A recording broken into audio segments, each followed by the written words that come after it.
Hello अनि good morning सबैजनामा।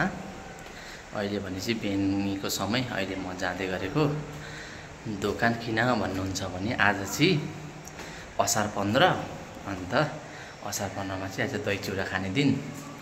अन्त त्यही दही चिउरा लिन जाँदै गरेको।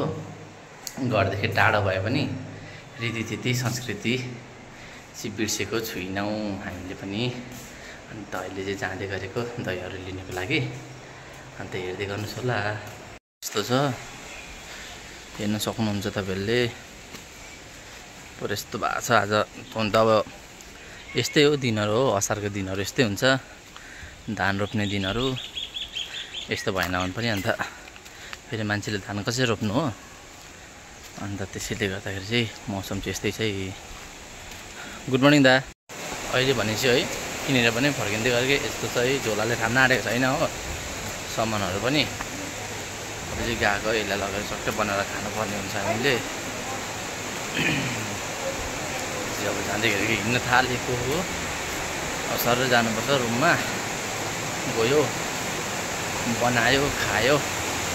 अन्त आजको असार 15 चाहिँ त्यसरी मनाइ हुन्छ है गाइस। अहिले भने चाहिँ मैले यतिसम्म चाहिँ लिएर आइसकेको छु। यति भइसकेपछि चाहिँ यहाँ चिनी चाहिँ छैन है, तर चिनी चाहिँ भित्रै चाहिँ हाम्रोमै छँदैछ हो। अब यति भइसकेपछि त हाम्रो असार 15 मनिहाल्छ। दस्तुर मात्रै हो हुनु चाहिँ हो। यति खाइसकेपछि चाहिँ असार 15 लाग्यो। चिनी पनि आयो। चिनी पनि आइहाल्यो हो। चिनी नआइले यति भइसकेपछि हाम्रो असार 15 मनायो मजाले। अहिले देखाउँछु काटेर।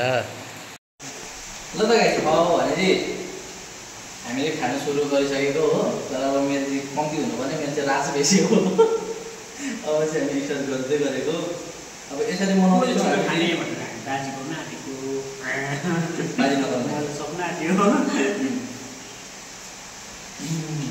दामी असार 15 चाहिँ यही हो मेन खासियत भनेको चाहिँ दही चिउरै हो।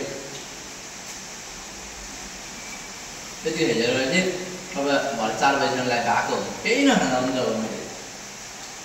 मैले जो आजलाई चाहिँ यति भन्दै बिदा लिएको। धन्यवाद।